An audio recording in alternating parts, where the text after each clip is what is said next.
Grâce au machine learning, aujourd'hui, vous êtes capable, juste avec l'historique d'une seule variable, de faire des prévisions sur les valeurs futures de cette variable-là. Donc, en gros, à partir de l'historique d'une seule variable, on est capable de faire des prévisions sur les valeurs futures de cette variable sans prendre en compte d'autres facteurs.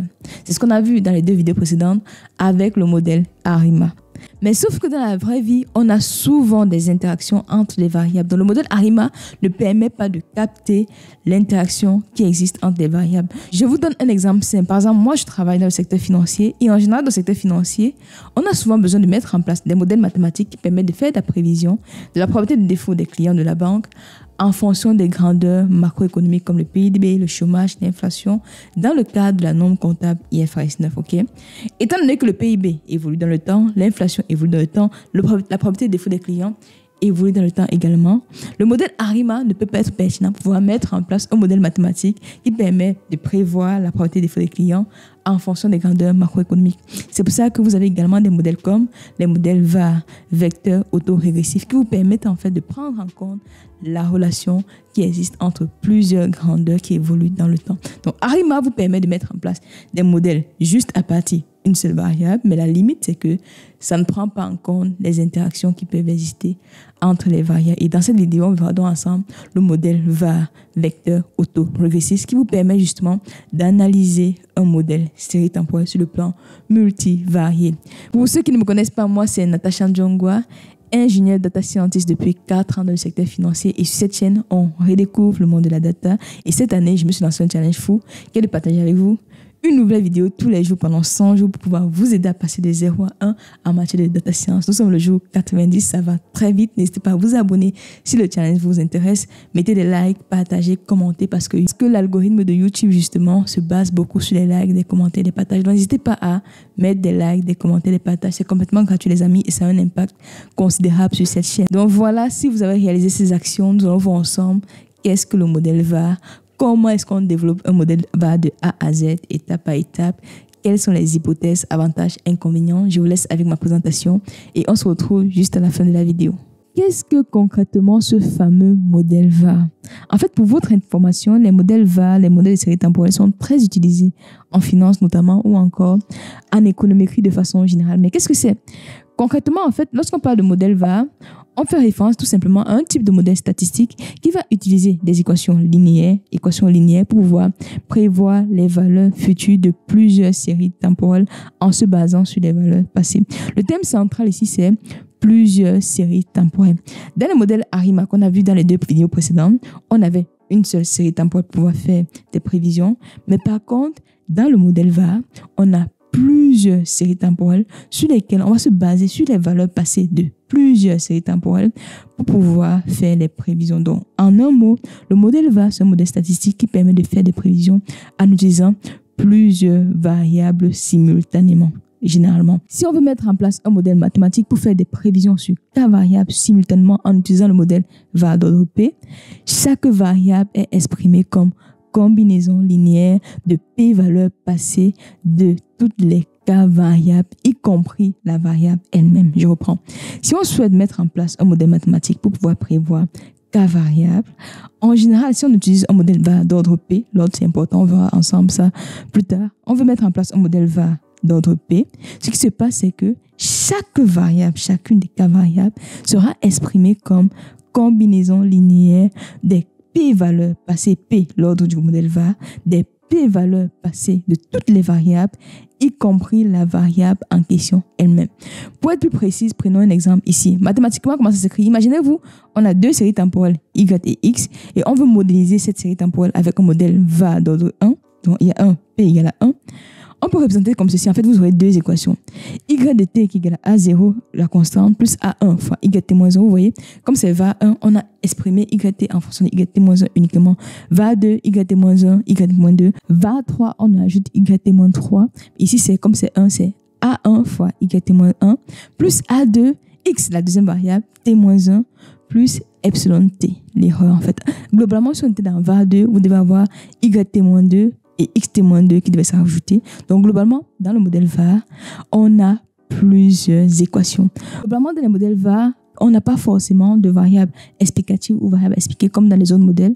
En gros, chaque variable s'exprime comme combinaison linéaire de toutes les autres variables, y compris la variable elle-même, en introduisant les retards définis par l'ordre P. Donc, je reprends, quand on dit va à P, ça veut dire que on a YT-1, YT-2, YT-3 jusqu'à YT-P, XT-1, XT-2, XT-3 jusqu'à XT-P. Donc, à chaque fois qu'on parle de va à P, vous ajoutez les retards de toutes les variables dans l'équation. Le modèle va, c'est un système d'équations comme ça, avec autant d'équations que de variables. Ici, on en avait deux, on a deux équations.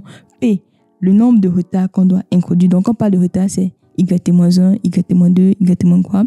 Un autre exemple ici, si on souhaite analyser la relation entre le PIB et le chômage, et on suppose que la relation entre le PIB et le chômage suit un modèle VAR d'ordre 1, vecteur auto-régressif d'ordre 1. En gros, vous avez une première équation où vous allez exprimer le PIB de T en fonction de A0 qui est la constante, plus A1, le coefficient qu'on va estimer, PIB à la date T-1, parce qu'on ajoute aussi la variable PIB, plus A2 fois le chômage à la date T-1, et plus le résidu epsilon T. Vous avez une deuxième équation ici où on exprime le taux de chômage en fonction du PIB aussi à la date T-1 et du chômage à la date T-1. C'est ça le modèle VAR, un système d'équations où on va expliquer toutes les variables comme combinaison linéaire des autres variables en introduisant les termes d'erreur comme ici. Maintenant, vous allez certainement vous demander comment est-ce qu'on fait pour pouvoir estimer ces valeurs de A1 à A0. Déjà, comment est-ce qu'on met en place une procédure qui nous permet de trouver l'ordre P? Parce que ici, j'ai dit VA1, ça peut être VA2, ça peut être VA3, ça peut être VAP. Comment est-ce qu'on trouve ce P? Il faut mettre en place une procédure rigoureuse qu'on verra tout de suite. En termes d'étape, première étape, bien sûr, lorsqu'on veut mettre un modèle mathématique, il faut toujours avoir les données. Ça peut être journalier, mensuel, trimestriel, annuel. Première étape, on collecte les données. Deuxième étape, on va analyser les séries temporelles. On regarde tendance, saisonnalité, cycle et autres. C'est important d'analyser cela, données manquantes, données aberrantes. Donc, on collecte des données. Ensuite, on examine la série temporelle pour voir les cycles, tendances, saisonnalité, combien de variables on a. Une fois que c'est fait, on va tester la stationnarité. En série temporelle, le concept de base que vous devez maîtriser, c'est le concept de stationnarité.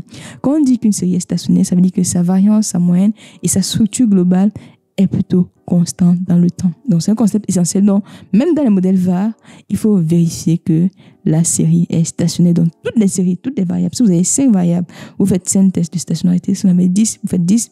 Donc, dans le modèle VAR, on vérifie que toutes les variables à introduire dans le modèle sont stationnaires. Une fois qu'on a vérifié la stationnarité de nos séries, la quatrième étape dans le modèle VAR, c'est justement de déterminer l'ordre du VAR, la valeur P. Comment est-ce qu'on détermine? En général, le P optimal se détermine à partir des critères d'information. En gros, on va faire plusieurs modèles VAR avec plusieurs P. On va faire 2, 3, 4, 5, 6, 7, jusqu'à n'importe combien. Ensuite, on va comparer tous les modèles qu'on a estimés, vérifier ce qu'on appelle les critères d'information. En général, ça vient déjà dans les sorties logicielles. Vous vérifiez AIC, BIC, Ananquin, tous les critères d'information que vous connaissez et on choisit la valeur de P qui minimise les critères d'information. Donc, je reprends. On commence par collecter les données. On analyse les séries temporelles pour voir les structures, les tendances, les saisonnalités et autres. On teste la stationnarité. Si ce n'est pas stationnaire, attention, on corrige. Une fois que c'est fait, on identifie l'ordre de P. Et en général, le P dans le modèle VAR s'identifie en faisant plusieurs valeurs de P et choisissez le modèle qui minimise les critères d'information. AIC, BIC, Ananquin en général. Une fois que vous avez trouvé le P, on estime le modèle avec le P qu'on a choisi. On vérifie les hypothèses, ça c'est très important. Dans les modèles VAR comme dans les modèles ARIMA, les résidus doivent être des bruits blancs, des bébés blancs. En général, une fois qu'on a estimé le modèle, on vérifie la blancheur des résidus. Retenez bien les étapes parce que c'est important. On commence par collecter la donnée, c'est la base. Ensuite, on analyse chaque série temporelle, tendance, saisonnalité, cycle et autres, valeurs manquantes, aberrantes et autres. Prochaine étape, on vérifie la stationnarité parce que le modèle VAR repose sur la stationnarité de toutes les séries. Une fois que c'est fait, on détermine l'ordre de P en faisant plusieurs modèles avec plusieurs valeurs de P et choisit la valeur de P qui minimise les critères d'information AIC, BIC, Ananquin. Une fois que c'est fait, on estime le modèle et on valide le modèle avec la vérification des résidus qui doivent être des bruits blancs, c'est-à-dire non autocorrélés, homoscédastique est normalement distribué par les 3 critères. Lorsqu'on a vérifié que les bruits sont blancs, on peut maintenant faire des prévisions et bien sûr mettre en place des intervalles de confiance autour des valeurs qu'on aura prédites. Et une particularité justement du modèle VAR, puisqu'on a plusieurs variables, vous pouvez également pousser l'analyse pour voir les notions de causalité entre des variables. On va détailler ça plus tard dans les vidéos, mais retenez bien que après avoir fait des prévisions, on peut également analyser la causalité entre les différentes variables avec par exemple le test de Granger qu'on verra plus tard dans ce challenge. Donc voilà les les étapes qu'on doit mettre en place pour développer un modèle VAR de A à Z. Donc voilà, comme je le disais, en fait, ce modèle VAR, puisque c'est un modèle important, ça repose toujours sur des hypothèses. Et en termes des hypothèses, vous en avez 4. Première hypothèse centrale, rassurez-vous que toutes les séries temporelles que vous souhaitez introduire dans le modèle VAR sont stationnaires. Les 3 dernières hypothèses du modèle VAR sont liées à la blancheur des résidus, pas d'autocorrélation, normalité des erreurs, homocédacité, c'est-à-dire variance des résidus constants dans le temps, normalité, bien sûr, la description en cloche, quoi, et pas d'autocorrélation, 2 résidus ne doivent pas être autocorrélés. Parfois, on ajoute aussi une hypothèse dans le modèle VAR. Comme vous voyez, il y a plusieurs équations. On peut aussi dire que ce résidu et ce résidu ne doivent pas être corrélés. C'est une hypothèse qu'on peut également mettre en avant. Mais les principales hypothèses, c'est ce que j'ai mentionné ici, la stationnarité et la blancheur des résidus, pas d'autocorrélation, normalité et homocédacité. Donc voilà, nous sommes à la fin de cette vidéo. Retenez bien que le modèle VAR signifie modèle vectoriel autorégressif. On met en place des modèles mathématiques qui permettent de faire des prévisions en utilisant plusieurs variables simultanément. En général, il y a autant d'équations dans le modèle que de variables. Ça veut dire que si vous avez 2 variables, vous aurez 2 équations, 3 équations, 4 équations, 10 équations. C'est ça le modèle VAR. Il faut bien connaître les différentes étapes de A à Z. On vérifie toujours les hypothèses, stationnarité, blancheur des résidus. Pour vous qui êtes arrivé jusqu'ici dans la vidéo, j'ai une question pour vous pour évaluer vos compétences. N'hésitez pas à mettre vos réponses en commentaire. Comme d'habitude, ça me fait toujours plaisir de vous lire. En général, que signifie bruit blanc? C'est un thème central dans les séries temporelles. N'hésitez pas à mettre la réponse en commentaire. Qu'est-ce qu'on intègre justement dans bruit blanc? Ça veut dire quoi? Les résidus doivent être des bruits blancs. Mettez vos réponses en commentaire. Si vous souhaitez vous mettre à jour sur l'ensemble des 90 vidéos qu'on a déjà développées durant ce challenge, n'hésitez pas à voir la playlist qui s'affiche juste à l'écran. En attendant la suite, prenez bien soin de vous et on se donne rendez-vous demain pour la suite de ce challenge. Bye!